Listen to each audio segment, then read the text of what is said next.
spindly little podiums. You want to mention that too? No. You need something beefy.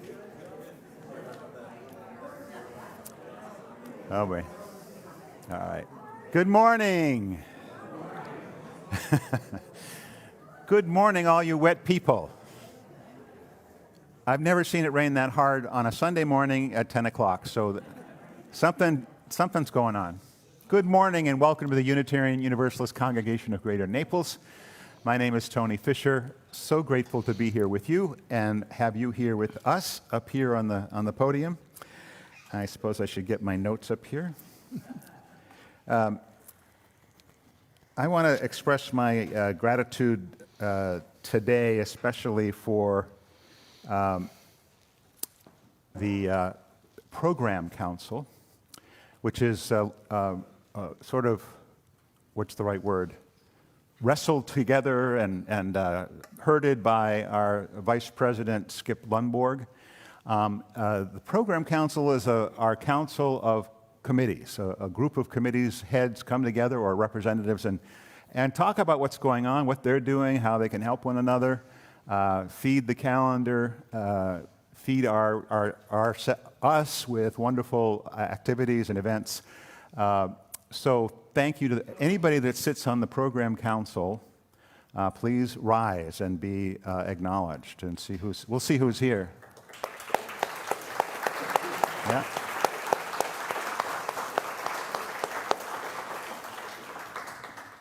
It's a fun group, and if you know Skip, you know that he adds a certain levity to the occasion. So just my gratitude for that group.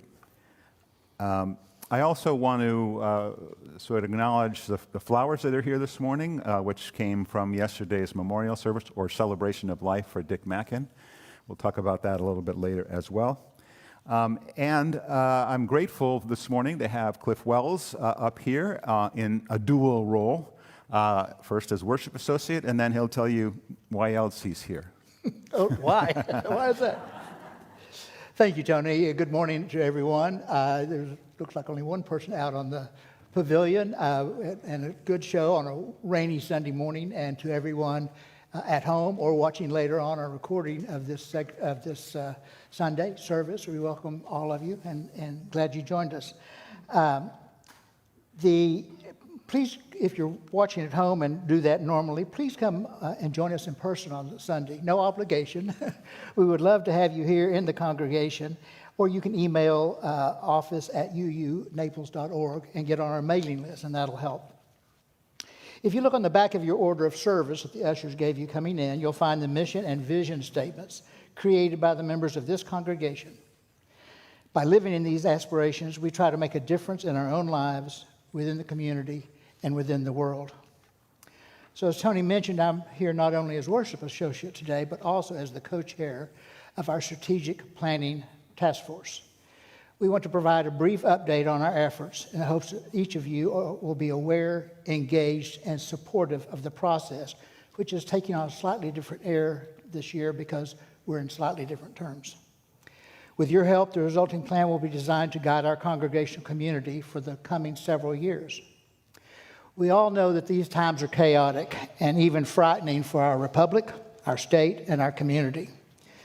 Authoritarian forces, elected under the pretense of incredible lies, are attempting to control our lives in nearly every way by limiting our ability to hold free elections, gather freely in diverse community, promote social justice and well-being for all, and even limit our access to health care. So how does this connect to our planning effort, you might ask? A solid, focused, timely congregational strategic plan will help us embrace and respond to these challenges as a loving, action-oriented spiritual community. And what do you need to do? You need to provide your input, be engaged, join an upcoming focus group, participate. You can expect our drafted goals to have action verbs such as cultivate, defend, bolster, and act. Our goals will directly address racial and cultural diversity, along with equity and inclusion. Yes, DEI. and therefore our key principles, including social justice. The draft goals that we will share with you all soon will highlight respect and dignity for all people and the importance of science and reasoning. Gene, science and reasoning. In short, our strat plan and the goals and actions that it will contain is more important now than ever to address the inequities around us and guide our actions in a purposeful way to bring us closer together, engage the wider community, and create impact by animating our shared values. Love is a verb, and our plan will help us put that into action. So I wanted to introduce our strong task force, a diverse, bright, and dedicated UUs that's been working together on the strategic plan for about 6 months. As facilitators, we look forward to presenting what we've learned and will learn from the balance of the focus groups and the goals that are emerging from the synthesis of those learnings. That process will include a congregation-wide discussion planned to occur later this year. While the goals will still be somewhat broad, the specifics will be in action items to be developed under each goal. The Program Council and the Board of Trustees will be involved, of course, in implementing the final plan. You will be involved in designing that final plan, so we ask that you engage, pay attention, and participate. This is our congregation and our plan. Remember that a strategic plan is a living document that can be updated as circumstances warrant. As you can tell, this planning process should be the most impactful for us in recent history because these are critical and unprecedented times. We have no choice but to meet the moment. Thanks for listening. Our only ask is that you participate fully with your best thoughts and ideas. That is your job as well as ours.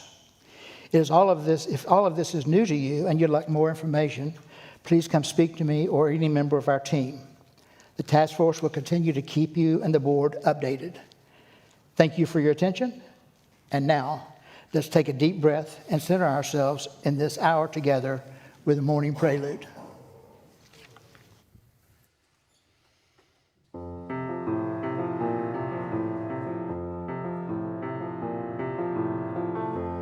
Almost heaven, West Virginia, Blue Ridge Mountains, Shenandoah River. Life is old there, older than the trees, younger than the mountains, glowing like a breeze. Country roads take me home to the place I belong, West Virginia, Mountain Mama, take me home, country roads. All my memories gather round her, miner's lady, stranger to blue water, dark and dusty, painted on the sky, misty taste of moonshine, teardrop in my eye. Country roads take me home to the place I belong, West Virginia, Mountain Mama, take me home, country roads. I hear her voice in the morning hour, she calls me. The radio reminds me of my home far away. And driving down the road, I get a feeling that I should have been home yesterday.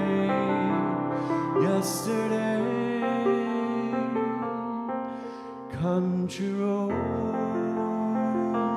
take me home.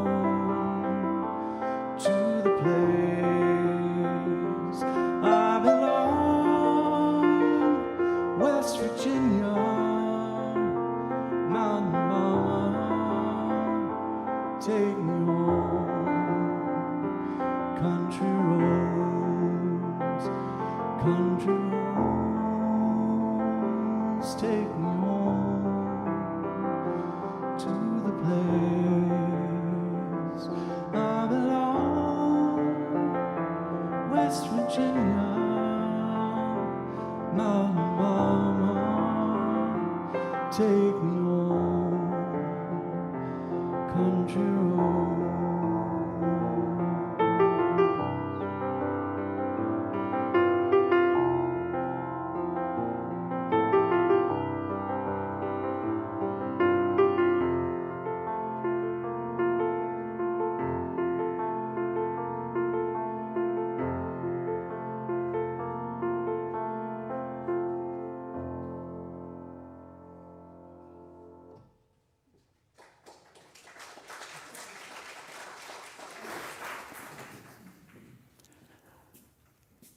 Into this home we bring our hunger for awakening. We bring compassionate hearts and a will towards justice. Into this home we bring the courage to walk on after hard losses. And into this home we bring our joys and gratitude for ordinary blessings. Into this home we bring our desire to belong. By our gathering, we bless this place, and in it shelter, we know ourselves blessed. Let's join together in the chalice lighting on the screen and in your orders of service. In the light of truth, the warmth of community, and the fire of commitment, we gather this day. May the flame we now kindle be to us a symbol of the unity we seek.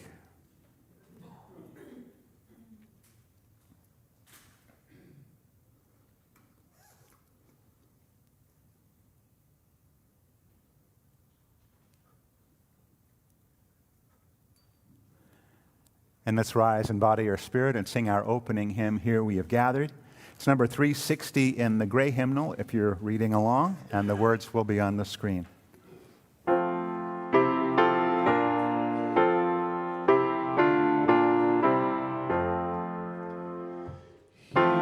we have gathered side by side, circle of kinship, come and step inside. May all who seek here find a kindly word. May all who speak here feel they have been heard. Sing now together this our heart's own song. Here we have gathered, called to celebrate days of our lifetime, matters small and great. We of all ages, women, children, men, infants and sages, sharing what we can, singing now together this our heart's own song. Life has its battles, sorrows and regret, but in the shadows let us not forget. We who now gather know each other's pain. Kindness can heal us as we give, we gain. Sing out in friendship this our heart's own song. Please be seated.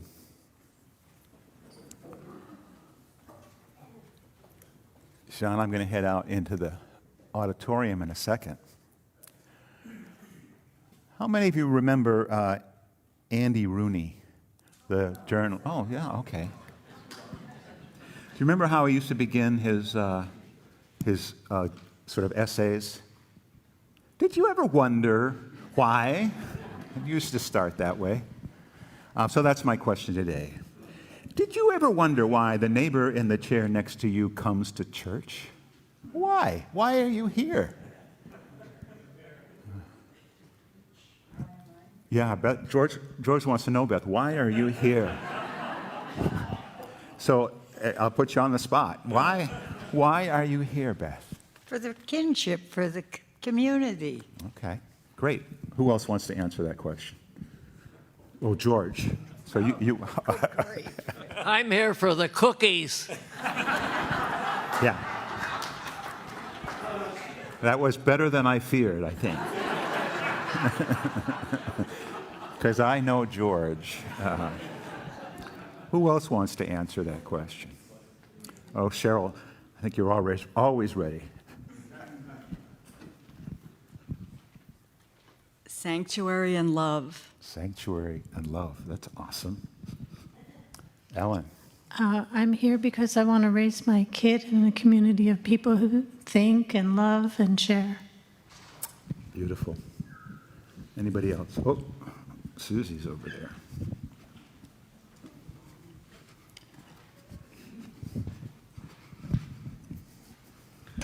I'm here because they're like-minded people here like me, and we can actually talk politics. On the pavilion after the service. Who else? Oh, there's got to be some other reason. All right, Skip. I can't remember exactly why I came, but the reason I continue is because I found real family here, and I value it. Beautiful. All right, Ann Fisher has an answer. Were you raising your hand too? Oh, okay.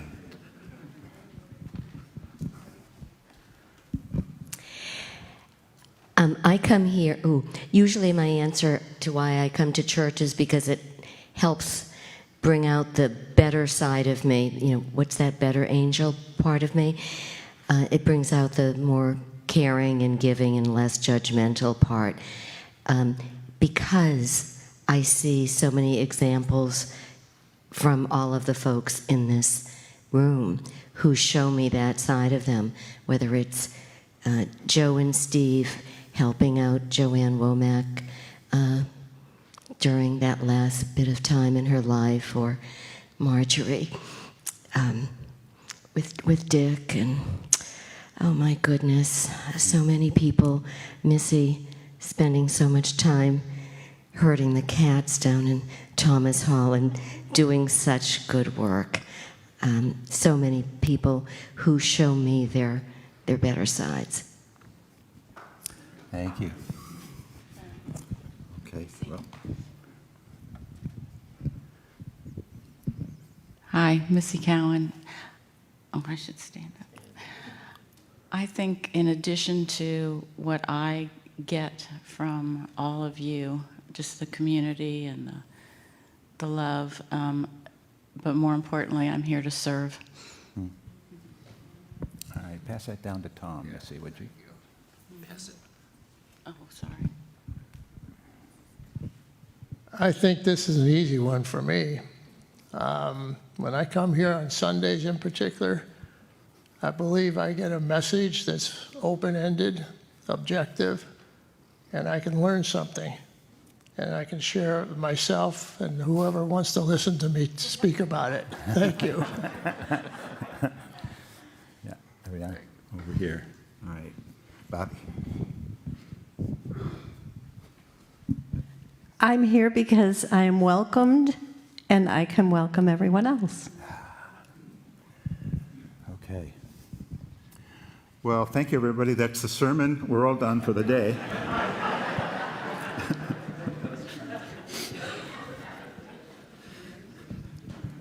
I'll just keep this with me because I'll be right back out there. Thank you all. I think you've highlighted a lot of reasons that sort of revolve together around a sense of belonging, a sense of community, and that is what our service is about today. I hope that as these seats continue to fill in, that sense of welcome, shared welcome, that sense of being able to be comfortable in this place continues to grow, as it always does as the season moves on. So may this be or become the place you've been longing for, a place where hearts are open to receive you and eyes smile as you enter, a place where strangers quickly become friends and friends become a community of healing where hands will reach out when you falter and arms hold you in your joy, a community where you can be free to express yourself openly and share in the work that needs to be done, a place where you can take that deep, deep breath and feel at home. Now let's remain seated and sing together Comfort Me. It's number 1002 in the Teal hymnal. Let's go.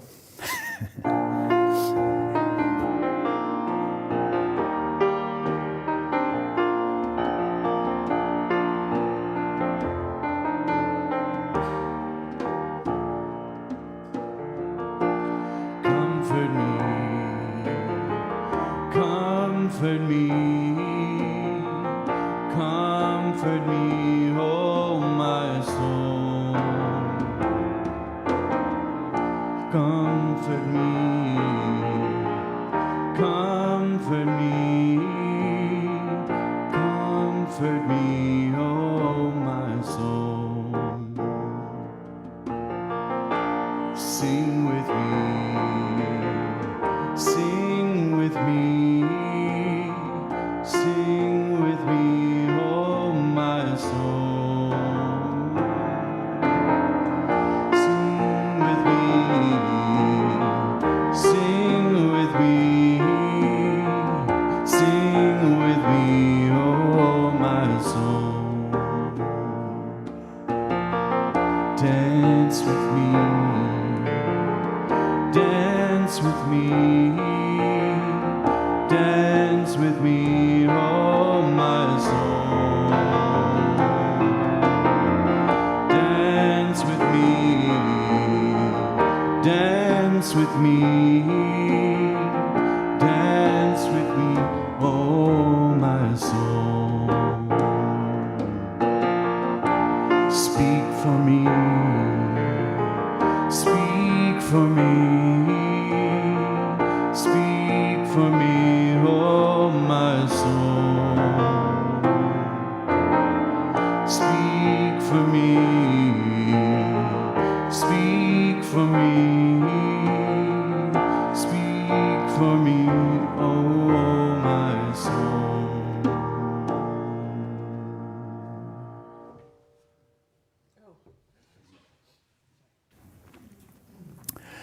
So I'll be right back out. I said this is our time to share with one another those individual joys and sorrows that we're holding, that we would like to share with this community, this loving community.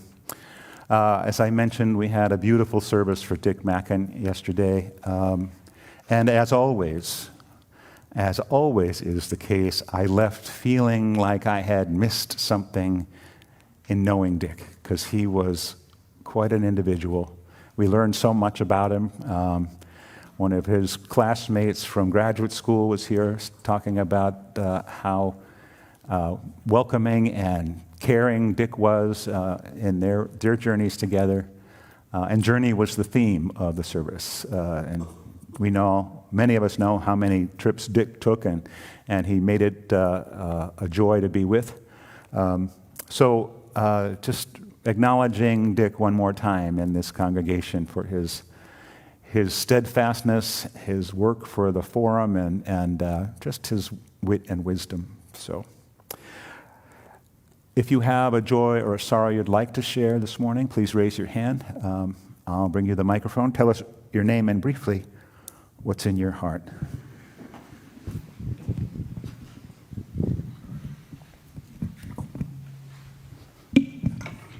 Hi, I'm Sherry Arns, and I have a joy and a sorrow. My joy is that I got great news from Moffitt this week, and it's another year down, so I'm happy about that. The sorrow is that my physician, my very caring, loving, kind physician, is leaving because of the politics and of the cuts that they're getting at Moffitt and research, so that's my sorrow.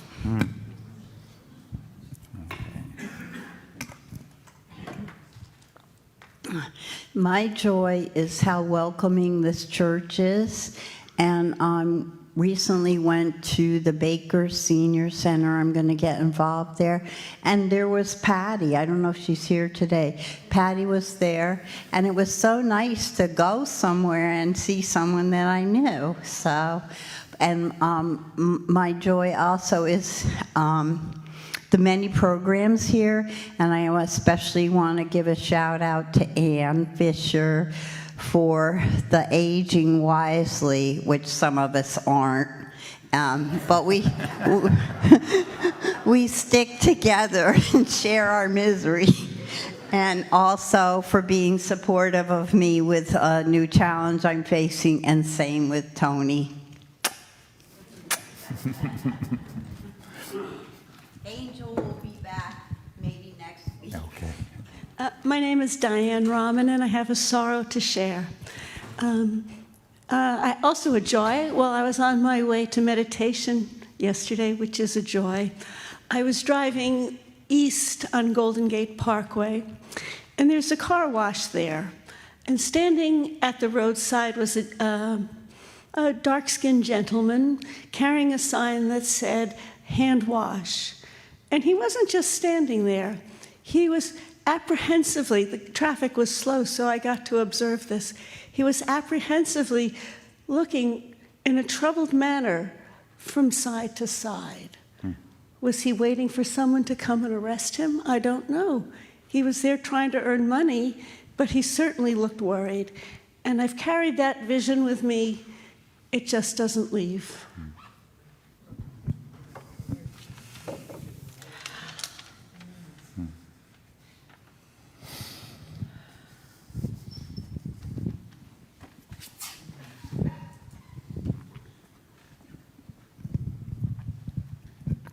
Hi, I'm Ellen Hemrick.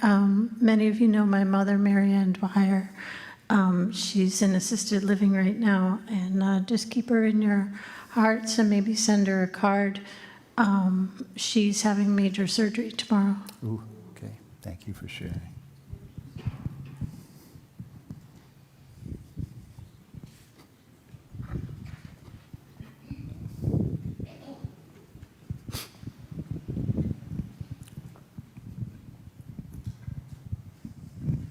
I'm Melanie Wicker. I have two sorrows. Two different people who are, that I see declining cognitively. One is my husband, and one is a very old childhood friend. I'm going to visit this coming week. She has been diagnosed with Alzheimer's. I've known her since 5th grade, and we're going to have a girls' time away. I have no idea how it's going to go. Yeah, it's just really sad to see these two dear people. And I know I'm not alone in this here. So, yeah. Thank you.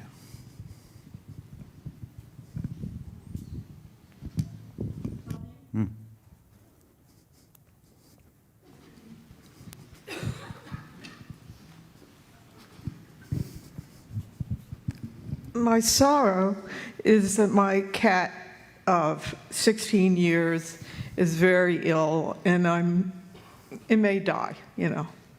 And it's just a sorrow for me to have a cat for 16 years, and he may be passing. Thank you. Thank you. Thank you, Elizabeth.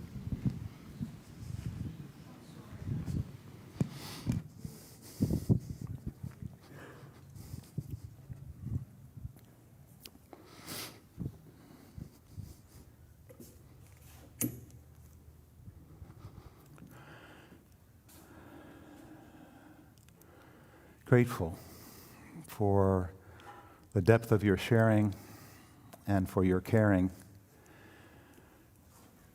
This is a wonderful community, and we hold each other close. Let's acknowledge those who have spoken, greet them afterwards, and let's acknowledge those who did not speak and know that there are joys and sorrows resting in their hearts as well. Let's join in the spirit of meditation.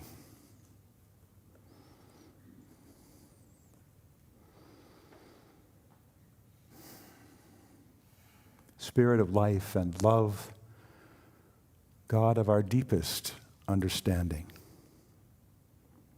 We have come through these doors one by one and two by two, seeking something: recognition, companionship, perhaps something deeper or something greater than ourselves.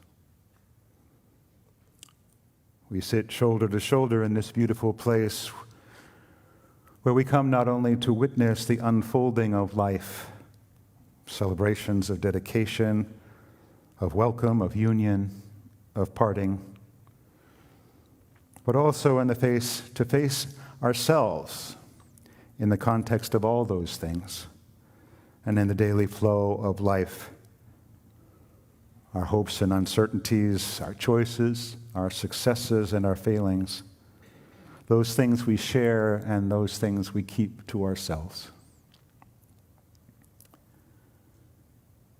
In the company of our fellow travelers, we hold this moment as an opportunity to breathe deeply and find a stillness within the rush of these days.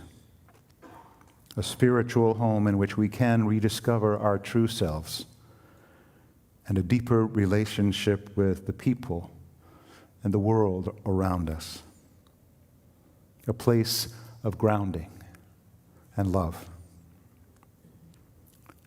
Let's take some time together in silence.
Like the maple seed spiraling gracefully round, blow the winds, blow gently homeward. Like a feather's caress, it lights on the ground. Feel the winds blow gently homeward. Like a leaf on the water that goes where it goes, like the seed that can rest, knowing all that it knows.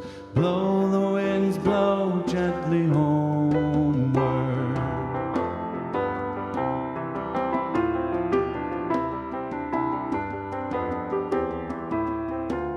From the top of the sky, the blue darkness descends. Blow the winds, blow gently homeward. For the trials of the day, do the stars make amends? Feel the winds blow gently homeward. Like a serpentine brook rolling lazily down, like the route to the heart that was lost and then found. Gently they turn, heading homeward.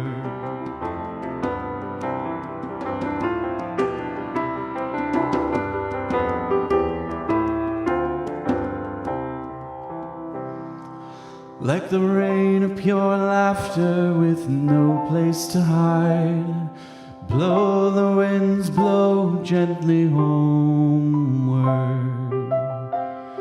like the hope or the dawn that takes refuge inside. Feel the winds blow gently homeward,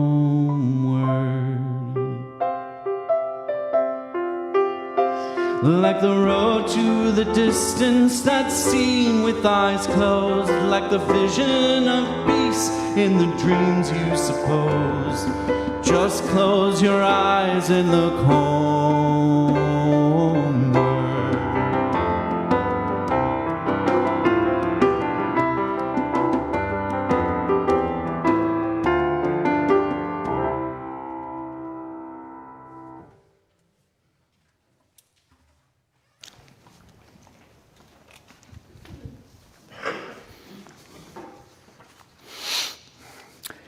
Thanks, guys. That was beautiful and perfectly for this service. So, like most of you, I suspect, perhaps all of you, Trish and I woke up the morning of November 5th, heard the news about the election, got this awful pit in our stomachs, and with dread and fear. I don't know what we would have done had we not had this church, these friends, to commiserate with, to hug, to love, and to fear. It meant everything in the world to us. So, Tony, that's why I'm here today. And it's very, very important to us. By coincidence, I forgot the key line. This is where I belong. So by coincidence, today we have a reading from Belonging by John O'Donohue. Each one of us journeys alone in this world, and it is our nature to seek out belonging. Each of us carries a unique world within our hearts. Each soul is a different shape. No one feels your life as you do. No one experiences things the way you do. Your life is totally unique, and only you really know it from within. Though each soul is individual and unique, by its very nature, the soul cannot cut itself from the world. The deepest nature of the world is relationship. Consequently, it is your soul that longs to belong.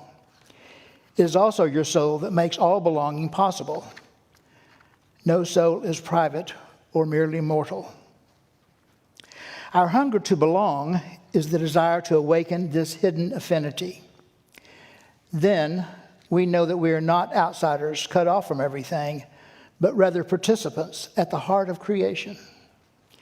Each of us brings something alive in the world that no one else can. A postmodern culture, there is a deep hunger to belong. An increasing majority of people feel isolated and marginalized. Experience is haunted by fragmentation. Many of the traditional shelters are in ruins. Society is losing the art of fostering community. Consumerism is now propelling life towards lonely isolation of individuals. Technology pretends to unite us, yet more often than not, all it delivers are simulated images.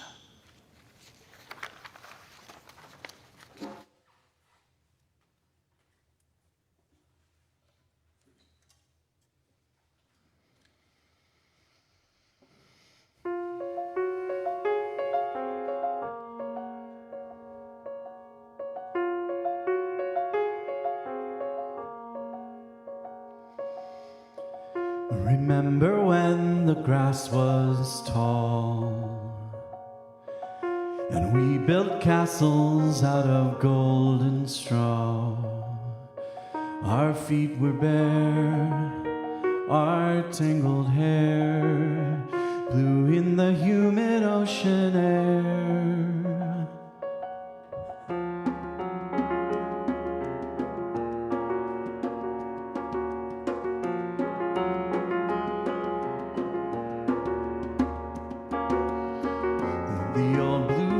reflected on the mirrored sky within the silver pond, and horses grazed inside a maze of thistle thorns and barley blades. And I'm following a trail that I've seen in fairy tales, but the crumbs I left behind are gone. So I'm trusting in my feet, and I'm skipping to the beat of a heart that's sweet on finding home. La, la, la, la, la, la, la, la, la. We rode our bucks out in the rain and felt the jingle of our pocket change, off to explore the bins galore of penny candies at the corner store. And I'm following a trail that I've seen in fairy tales, but the crumbs I left behind are gone. So I'm trusting in my feet, and I'm skipping to the beat of a heart that's sweet on finding home. La, la, la, la, la, la. La, la, la, la, la, la, la.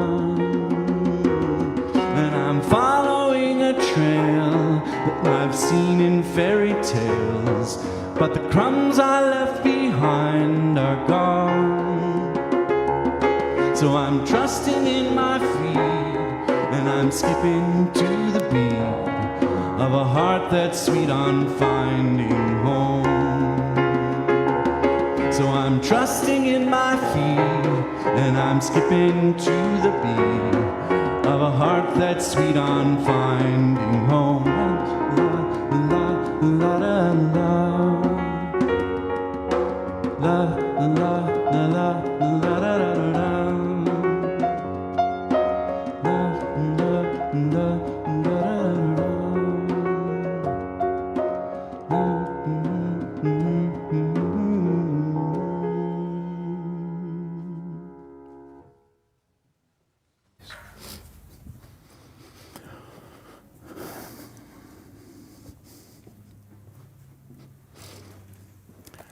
I invite you to take a deep breath and let it out slowly. And do that again.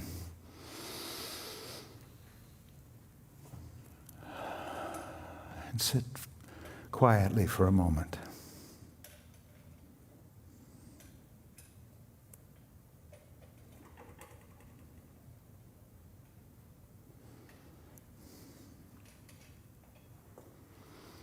I didn't mean to catch Sean in the middle of adjusting his microphone necessarily, but as you were sitting there just now, or when you were sitting during our time of silence after the meditation, I wonder what you heard. The creaking of chairs, maybe, a cough, the breath of someone next to you, a deep sigh. All those sounds represent a human being that is here to seek connection. Signs that we choose to be together in this company. Our sharing and our answering the question of why you're here represent the fact that we have things to say to one another. Sometimes they are just behind the door of our hearts. But as we come into a place like this, at least we know the locks on that door are unlocked, that we are poised and ready, if we can, in that moment, to share of ourselves or to listen.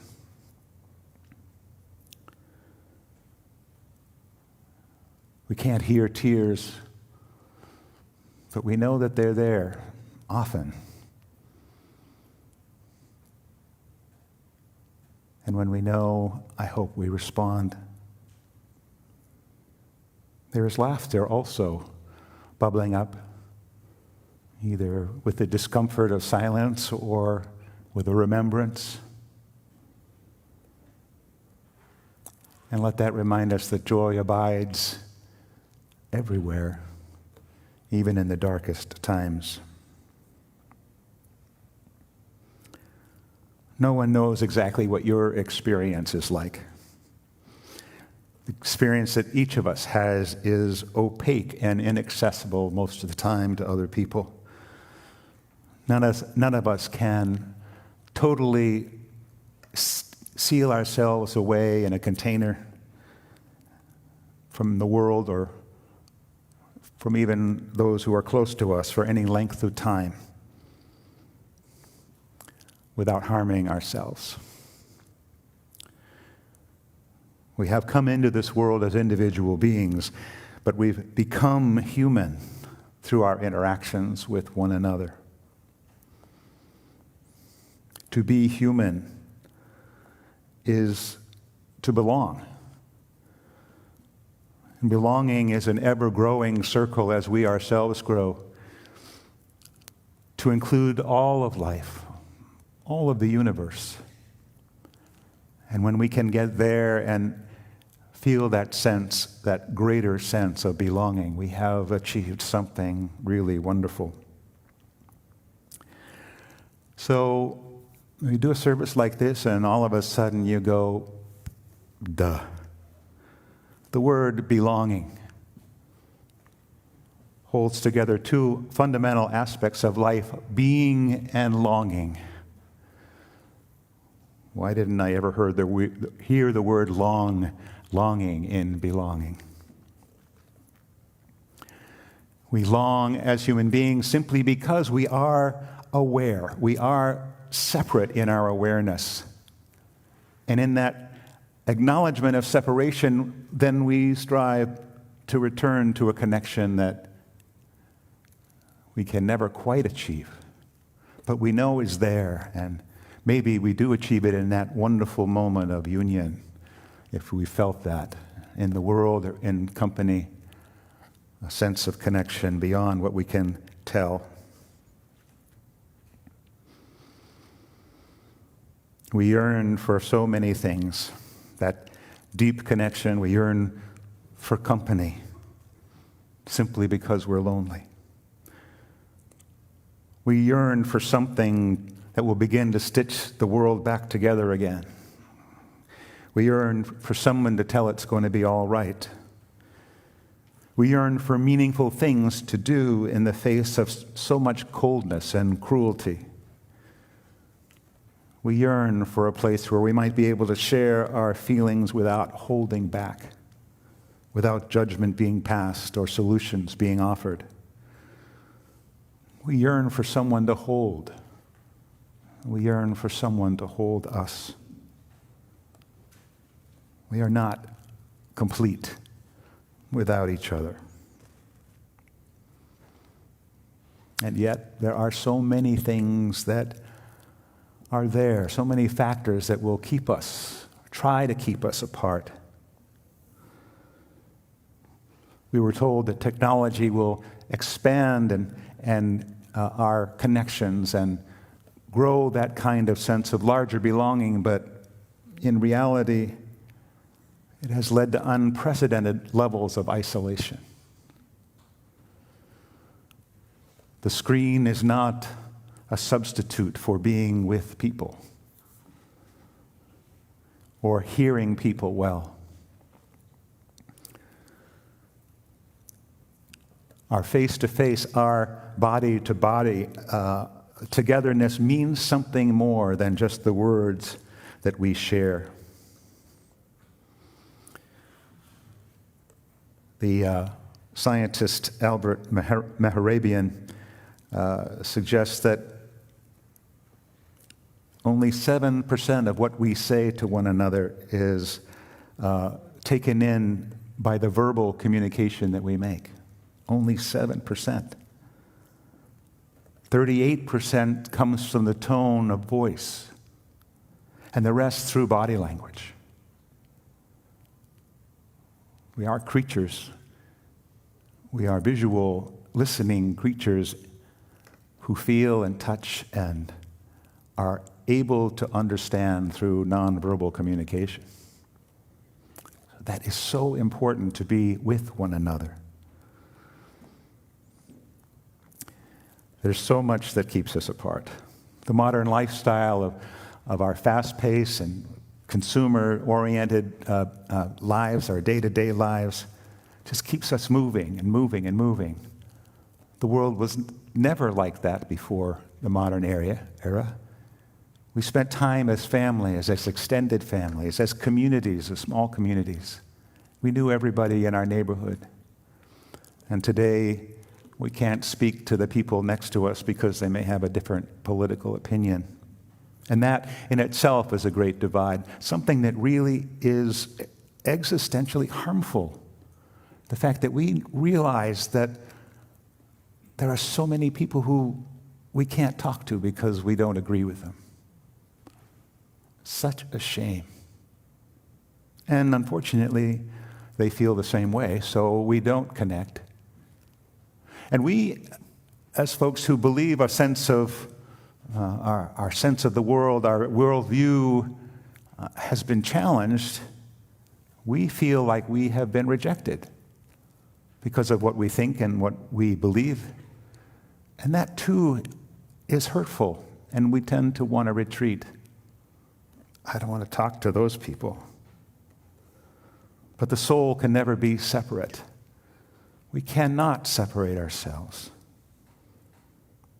The yearning for belonging should be much stronger. The yearning for belonging is not just to find a place where we can be with other people. It is a joint process. It is also an openness within ourselves, an open heart, an open mind, to be able to be welcomed with love. It is a biological drive, I believe, and we need acceptance. You remember, I don't know, anybody who studied psychology remembers Maslow's hierarchy of needs, and at the base were all the basic things we need to survive. But right next to that, in the lower level or the middle level, was a need for acceptance, to be known, to be heard, to be loved. It is a human need to be among people that we know, that we care about, that we can speak to. And unfortunately, in this global world, this global village, it's very hard. We can't really enjoy the global village unless we're really working in the global village. Otherwise, it's just a name that technology is given for that broader sense that they would like us to feel of togetherness.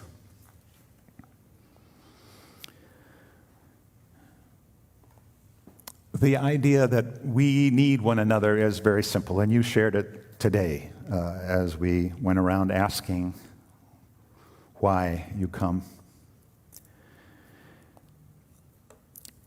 Needing warmth and intimacy, needing the ability to know, even when we're not here, that we have, as Cliff said today, waking up and despite the news, realizing that you had a community, the people to share your feelings with.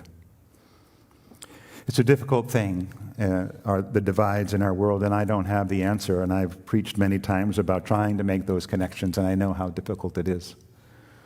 But we need in our community to be thinking about how we, as a community, as people who wish to be together, begin to model, as Anne said, each of you are models for her. How do we collectively model who we want the world to be, or what we want the world to be?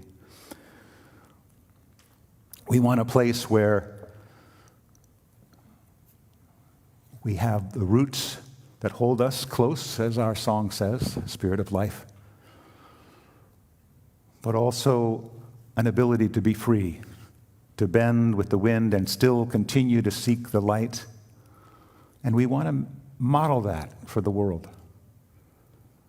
and reach across to other communities, whether we are closely aligned or not quite aligned, who also feel strongly about the value of roots and the values in the roots, those things that we feel are universal, that many people feel are universal, and allow us to then rise and grow and be a community of trees or plants or whatever, a community of communities, moving to our own tune, but also swaying together to the tune of life, to the rhythm of life, in solidarity with values that we hold close. What we hear in the world today is, I don't think, representative of the majority of people. What I hear in the world, what gets voiced in the world, is an anger, a greed, and that is not us. It is not us in the larger sense either. So we need to begin to, sure, hold on to this community and these roots, but also begin to communicate and expand our sense of community, because ultimately, as I said, we are trying to achieve a sense of the greatest community, the community of oneness in the universe, our sense of connection with that, so that we care for all individuals and all creatures, all life. The world has so much to offer those who are looking to accumulate more things than the next person, who seek recognition for their achievements or for status or power, but without a sense of belonging. In the end, none of these will be important. We are plants that send roots deep into the earth with our values. And each of us needs that grounding to be able to bend with the harshest winds, which we are doing right now, and still seek the light. As we continue to build our community, let's create a place of homecoming for all who wish to be here, who wish to live and love freely, where we establish the grounding we will need to seek the world we dream about for ourselves, for our children, for each other, for the world.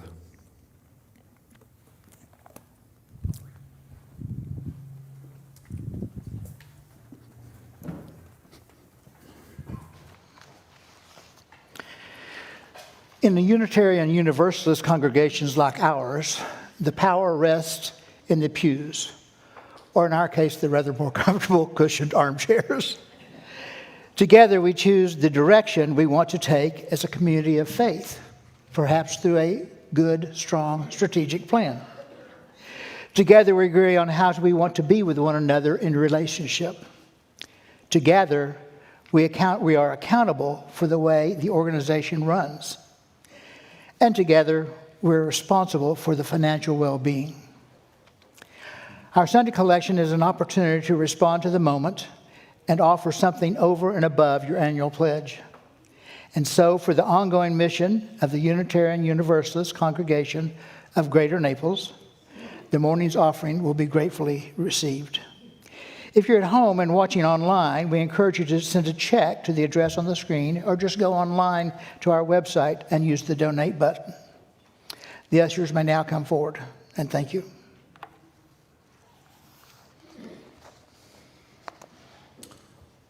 Some of you may remember us having done this a few times, and if you know the words to the chorus, I want a house with a crowded table and a place by the fire for everyone, join in.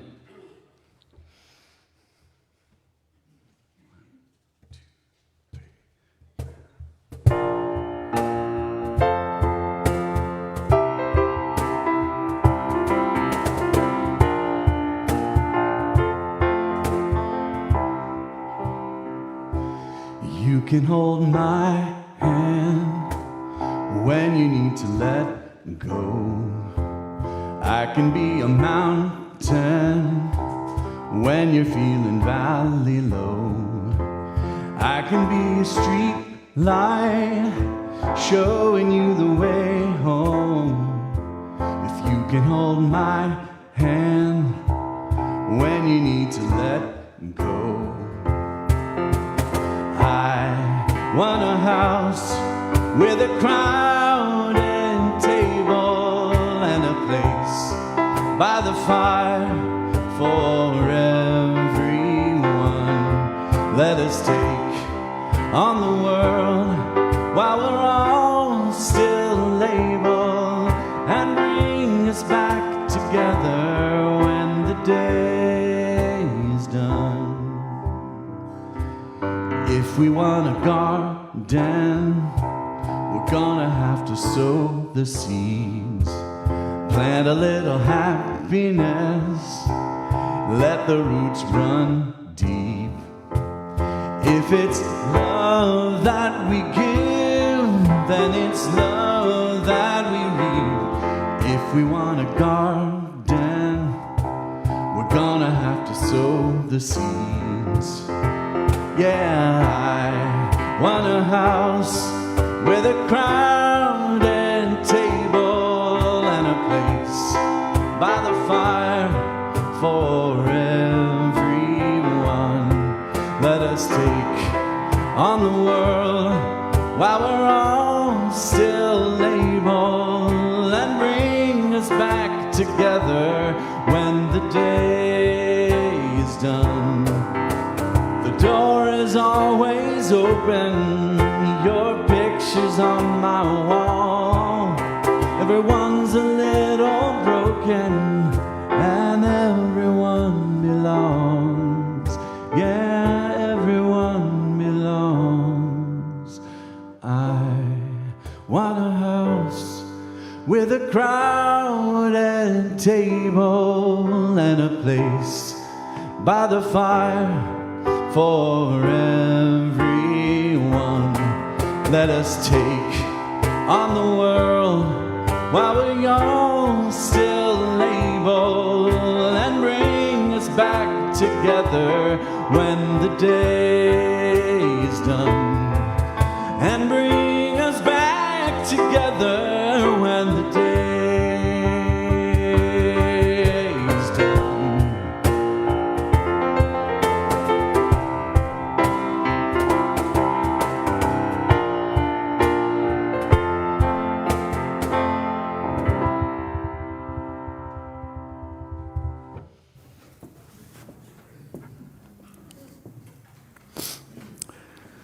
There are some writers who I love and hate. I love them for what they write. I hate them for the ability to write the way they do. The Reverend Jan Richardson is one of those. I can only imagine what her sermons are like. This piece is called A Blessing Called Sanctuary. You hardly knew how hungry you were to be gathered in, to receive the welcome that invited you to enter entirely. Nothing of you found foreign or strange, nothing of your life that you were asked to leave behind or to carry in silence or shame. Tentative steps became settling in, leaning into blessing that enfolded you, taking your place in the circle that stunned you with its unimagined grace. You began to breathe again, to move without fear, to speak with abandon, the words you carried in your bones that echoed in your being. You learned to sing. But the deal with this blessing is that it will not leave you alone, will not let you linger in safety, in stasis. The time will come when this blessing will ask you to leave, not because it has tired of you, but because it desires for you to become the sanctuary that you have found, to speak your word into the world, to tell what you have heard with your own ears, seen with your own eyes, known in your own heart, that you are beloved, precious, beautiful to behold, and you are welcome, and more than welcome here. Let's join together in our closing hymn, Break Not the Circle. Please rise and body your spirit.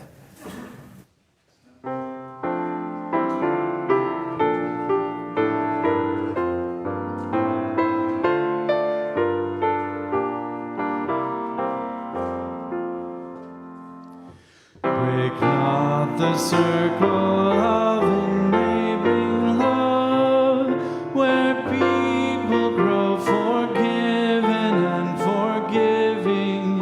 Break not that circle, make it wider still, till it includes, embraces all the living. Come wonder at this love that comes to life, where words of freedom are with humor spoken, and people keep no score of wrong and guilt, but will that human bonds remain unbroken. Join then the movement of the life that frees, till people of whatever race or nation will truly be themselves, stand on their feet, see eye to eye with laughter and elation. Go out into the world in peace, have courage, hold on to what is good, return to no person evil for evil, strengthen the faint-hearted, support the weak, help the suffering, honor all beings. Have a wonderful day.